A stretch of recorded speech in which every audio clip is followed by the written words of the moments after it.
my beloved Boss Mike Cervera.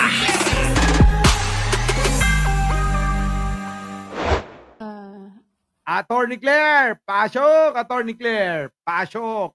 Oh. Si Attorney Claire, oh. Wala po bang plano ang Malacanang, especially ang Pangulong Marcos, na magpa-hair follicle test na siyang hinihingi po para matuldukan na itong issue po ng di umano'y paggamit ng ipinagbabawal na gamot ng ating Pangulo? Sino po ba ang humihingi?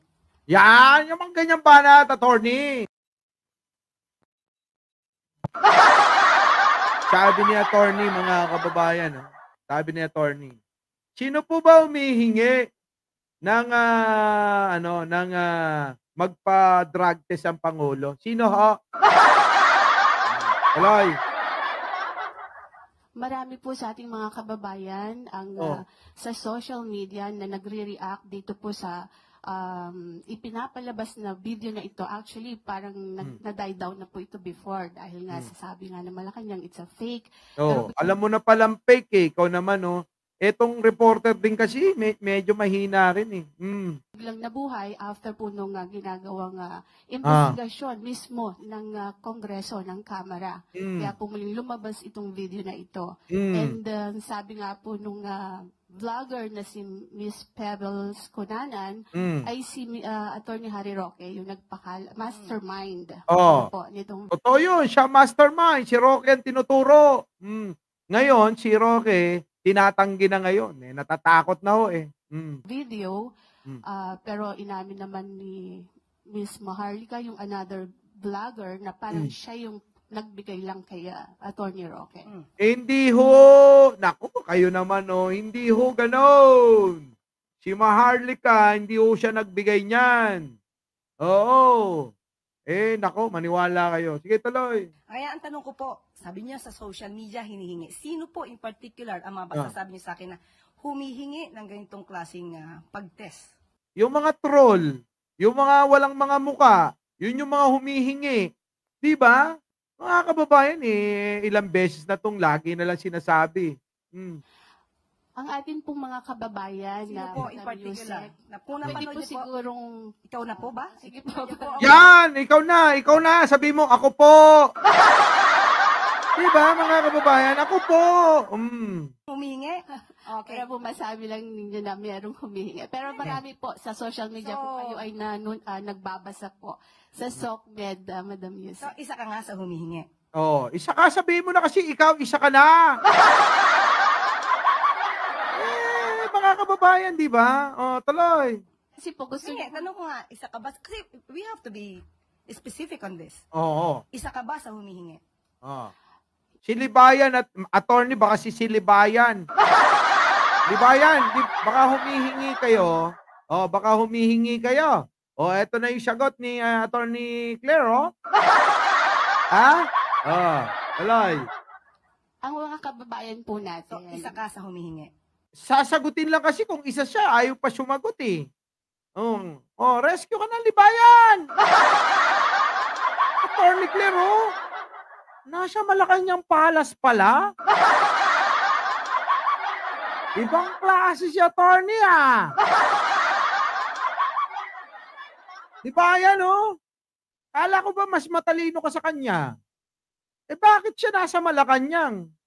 Ikaw nasaan? Nasa kanyang. Tuloy. Actually, I'm a journalist. Hindi naman po ako humihingi. Pero parang gusto ninyo na meron lang kayong basihan. Di tawagin mo na si Libayan. Sabihin, Libayan, baka pwede naman akong samahan. Nangangailangan po si Attorney Claire ng mga tao na gusto yung humihingi ng drug test daw. Ano kaya sasabihin ni Libayan?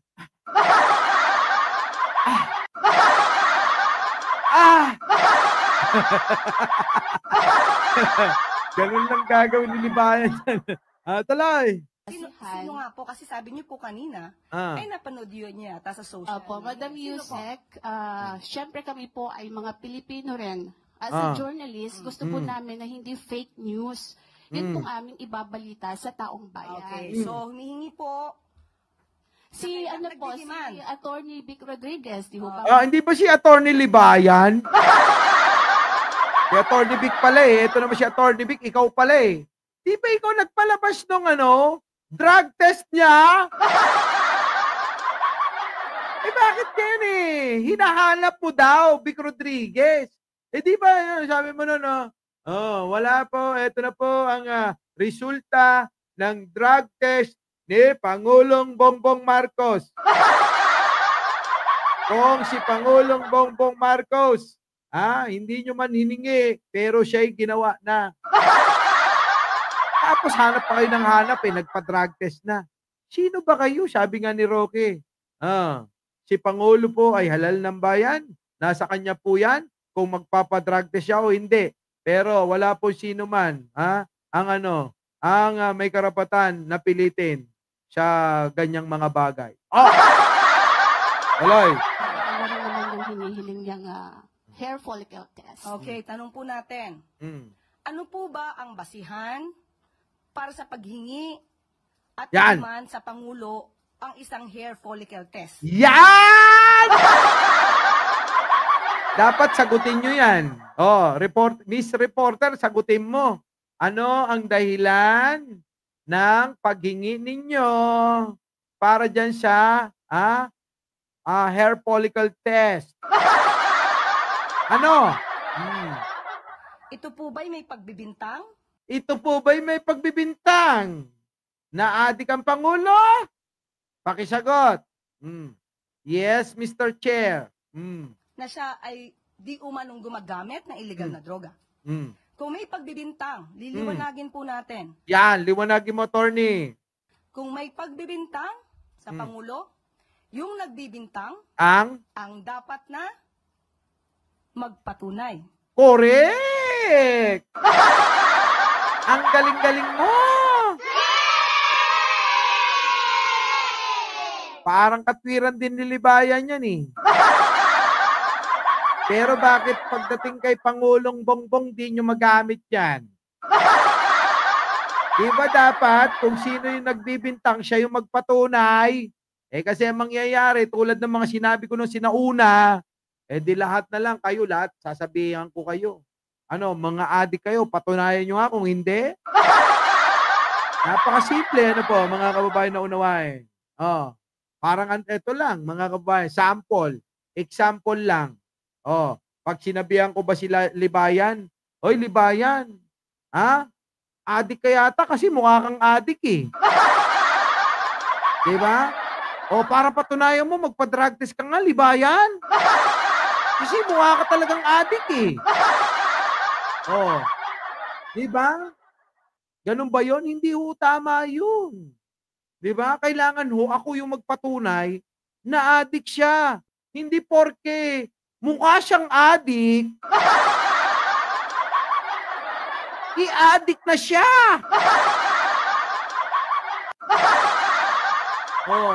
Diba mga kababayan? Libayan, baka sample ko lang sa'yo yun Sample. Example mga kababayan, di po ba? Ganun lang Diba? Gumano lang si Presidente, nagtinga lang addict na agad. Diba, mga kababayan? Hindi ganon. Kailangan ako po yung magpapatunay na addict yung isang taong aking pinaparatangan. Hindi po yung pinaparatangan ang magpapatunay na hindi siya addict. Tuloy. Liliwanagin po natin. Kung may pagbibintang sa Pangulo, yung nagbibintang ang dapat na magpatunay. Correct! Sila magpatunay. Kung may ginagamit man o wala. Hindi po pwedeng gumawa ng kwento, walang basihan, isang guni-guni. Guni-guni! Di ba mga kababayan? Pero yun yung pinagbibintangan po ako na ako daw bagman. May bagman, oo, bagman talaga ako, inaamin ko. Oh, ayan oh. Hindi guni-guni yung bagman ako. Kasi, nagtitinda ako ng bag.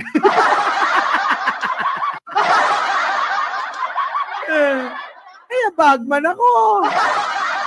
Kasi nagtitinda ako ng bag kung kani-kanino. Baka akala nyo nagtitinda ako ng bag. Baka bagman kayo. Bagman daw ako. Bagman yan. Si Mike Cervera. Bagman. Alam mo yan, di ba, Arnold Lopez? Bagman ako. Kung saan ako pumupunta, mga kababayan, may dala-dala akong bag nagbebenta ako Kapag hindi ko na mabenta, ay swerte na yung dadatnan. Ito wala, hindi ko mabenta, iyon na. Mga kababayan, alam niyo po ba na napaka-issue ng mga bag na yan? Oo, issue. Oo. Issue. Putik na yan. Yung mga yan, yung mga binibenta kong obsolete na. Yung hindi ko na mabenta, kaya pinamimigay ko na sa mga close ko lang. Diba? Kung naging close ba tayo, di sana meron kayo. Si Arnold Lopez nga binigyan ko At saka yung mga DDS. Oo, binigyan ko yung mga DDS. Ano ba? Pambira. Diba, no? Ewan ko kung binenta na ni Arnold. Uy, teka.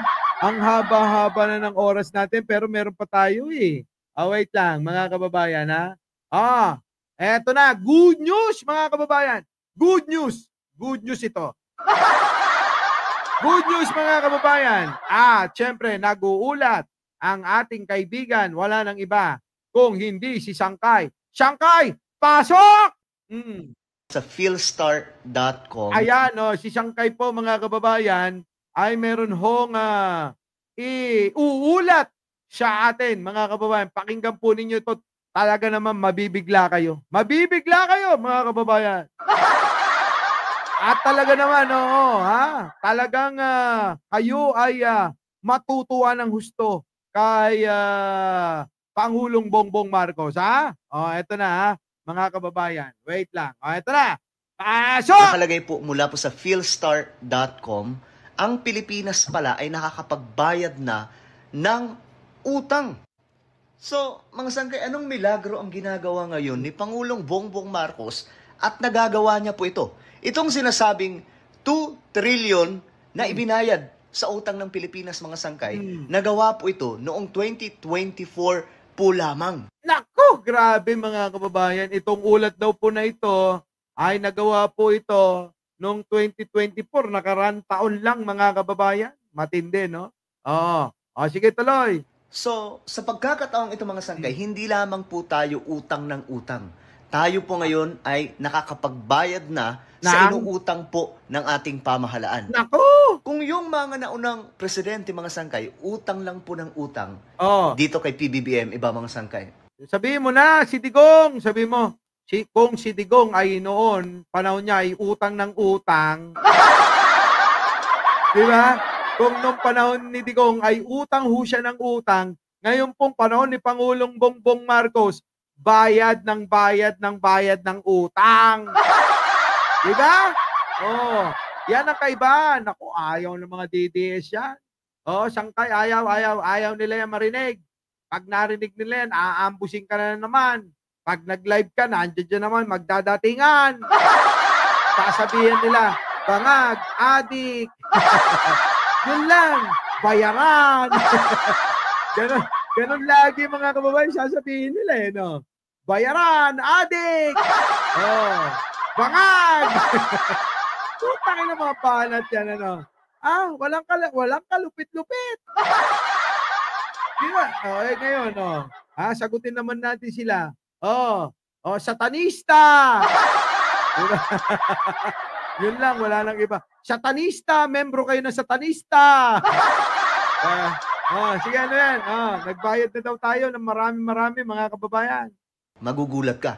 Nakakapagbayad po ng utang sa kabila po mga sangkay ng napakaraming proyekto ngayon. So, kita nyo? Napakaraming proyekto po. Pero dito kayo magtataka, mga kababayan, Jay Sales, Shelby, Ang nakakapagtaka sa dinami-dami ng proyekto ni Manong Bongbong ko, kaya nga proud na proud ako dyan sa Manong ko, abay, nakakapagbayad pa ng mga inutang!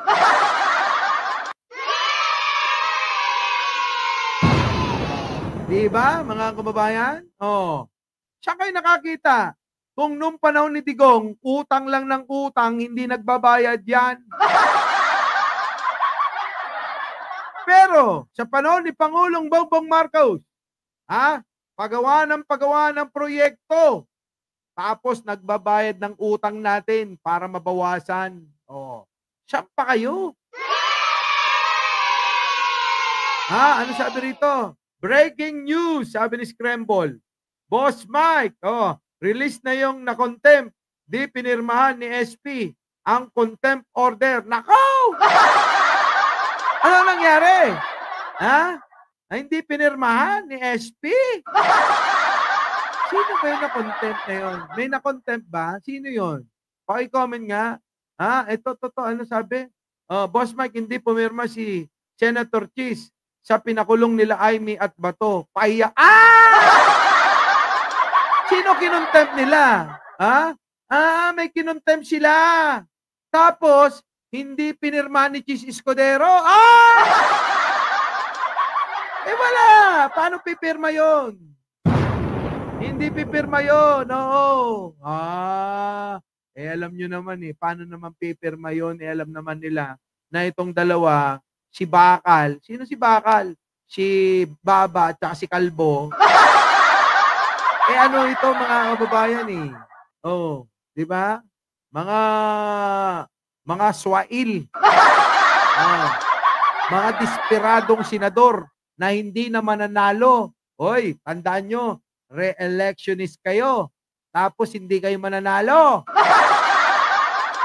Sa mga kababayan ko, lagi nyong tatandaan, kapag nakakita kayo ng mahaba-baba sa inyong balota at isang walang buhok na makinis, ang kanyang noo ay hanggang batok, mawalang galang, huwag niyong iboto. Grabe. Alexandre Bakal, si Baba at saka si Kalbo. Sila Kanilaw ba yun? Hindi ko alam Hindi ko pa na tuloy. Sangkay, ano ba yung mga binayaran na natin? Alamang hindi po ito alam ng marami dahil nga po sa dami ng fake news sa social media. Akala po nila walang ginagawa yung ating pamahalaan, pero tingnan nyo naman mga sangkay, di ba? Sabi po dito, government pays record 2 trillion pesos debt last year, 2024. Grabe mga kababayan! Tapos, sabihin nyo sa akin kung mali tayo ng pagsuporta kay Manong Bongbong. Ano? Nagkamali po ba tayo ng pagsuporta kay Manong Bongbong? Hindi ho! Hindi tayo nagkamali ng pagsuporta. Sapagkat yung ating hinalal ay kaloob sa atin ni bro para tayo ay tulungan ng bansang ito, tulungan ng mamamayan. Sapagkat kasama rin sa lahat ng mga pangyayari sa buhay natin, makikita nyo sa napakaraming pelikula na hindi nawawala ang kontrabida. Sino ang mga kontrabida sa ating bida? Siyempre, eto nang pa-the-end na. Sa tuwing pa-the-end ang pelikula, mga kababayan, doon lumalabas ang mga totoong mga kontrabida. Di ba? Pero isa lang ang masasabi ko, ang ating bida, gwapong-gwapo, matino, oo, at matipuno ang pangangatawan. Wala nang iba, si Pangulong Bongbong Marcos lang. Di ba? Tuloy. Kitaan nyo naman mga kababayan. Tadhana po, oo, tinadhana sa atin. Tingnan nyo mga kababayan ang ginagawa, 2 trilyon si Digong, yung utang ni Aguinaldo hanggang kay Noynoy Aquino, abay hinigitan niya pa lahat yung utang na yun. Tapos tanungin nyo kung anong proyekto ang ipagmamalaki ni Digunyo, sasabihin niya, yung passport nyo. Ay, grabing katangahan. Diba? Tuloy, Sangkay. Ito ang pagmamalaki natin. Nakakabayad ng utang. So, isa sa tanong ko dito mga sangkay, saan ang gagaling yung pinambabayad ngayon ng ating gobyerno? Mula na ba ito sa Marcos Well? Nako. Well, palaisipan lang mga Huwag mo munang ibuko. Ayaw niyang ipaalam. Oo. Baka naman, baka naman. Libaya, makinig ka, ha? Tamo, ha? Sabihin mo naman, fake news kaming dalawa. Ayan, balita, ha? Government pays record. 2 trillion debt last year. Utang. Binayaran. Putik na yan.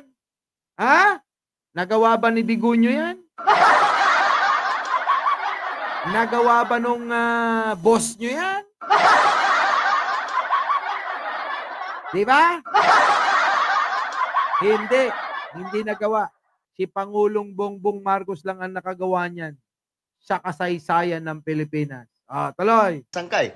Dahil tingnan nyo naman, nakakapagbayad na po ng utang ngayon ang ating pamahalaan. Hindi po tulad sa ibang mga naging pangulo. Sabihin mo na, hindi po tulad ni Duterte na bunganga lang ng bunganga. Na utang lang po ng utang mga sangkay. At saka nakaw ng nakaw si Sara. Wala nang proyekto, nakaw pa ng nakaw, mga kababayan. Wala nang proyekto si Sara, mga kababayan, nakaw pa ng nakaw. Tuloy. Hindi po nakakapagbayad. Hindi nakakapagbayad si Digong. Ay, nako mga kababayan. Meron pa. Meron pa ba tayo, Boss Mike? Baka meron pa. Lubusin mo na. Total, lumagpas ka na ng husto eh. Oo. Ano to? Nawi na ng pamahalaan ng 65 milyong piso mula sa 38 paaralang kabilang sa umano'y maanumalyang Senior High School Voucher Program. Nako, good news na naman to mga kababayan ko. Yung mga kinakutsaba ni Sara Duterte sa pagnanakaw mga kababayan ng GOSI student, mga kababayan, ay binabawi na ng gobyerno. Sara, paano na to? Buti ka pa, ikaw kumita. Paano naman yung mga eskwelahan na na ilang porsyento lang yung natanggap? Diba? Paano na to? Paano na to, Sara? Sigurado naman, Sara. Siguro naman, baka naman pwede mo nang ibalik sa kanila. Tuturuan kita, Sara. Sa mga eskwelahan, wag na kayong kumibo. Sabihin mo, wag na kayong kumibo. Basta ibalik nyo lang yung pera na natanggap ninyo. Kung ano man yung natanggap ko sa inyo, ako na magbabalik sa inyo. Please po, magmakaawa ka, lumuhod ka. Sabi mo, please po. Baka madagdagan yung impeachment complaint ko. Madagdagan yung ebidensya sa malapit ng impeachment trial ko. Ako'y nagmamakaawa na sa inyo. Huwag ko kayong mag-alala, ibabalik ko po lahat yung mga binigay nyo sa akin pera. Makakaasa kayo, hindi ako mambubudol. Ang binubudol ko lang yung pera ng gobyerno. Pero kayo, ibabalik ko talaga lahat yung perang binigay nyo. Lang yan. Di kaya gano'n mga ito na, pakinggan ninyo. Eto na.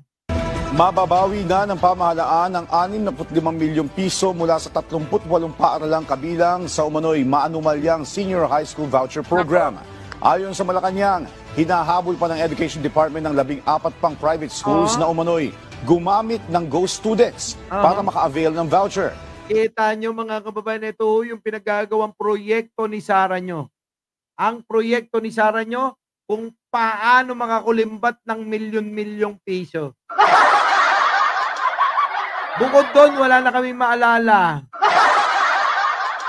Ang problema pa mga kababayan, ghost student na lang, pinagmamalaki pa. Lang niya. Piruin mo, ghost student, project ni Sara. Yung ghost student, pinagkakitaan niya.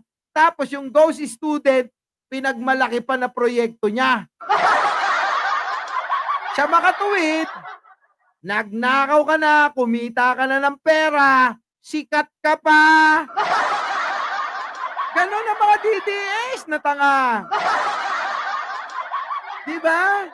Tuwang-tuwa sila. Sasabihin nila, yan si Sara maraming ginagawa. Ang daming mga estudyanteng pinag-aaral siya. Nung hanapan kung sino yung mga estudyante na yan, walang maipakita. Yung pala, mga multo, hindi nakikita. Tuloy. Pinuti ng Malacanang ang malaking papel ni Education Secretary Sonny Angara para mabawi ang 65 million pesos at maimbestigahan ang anomalya.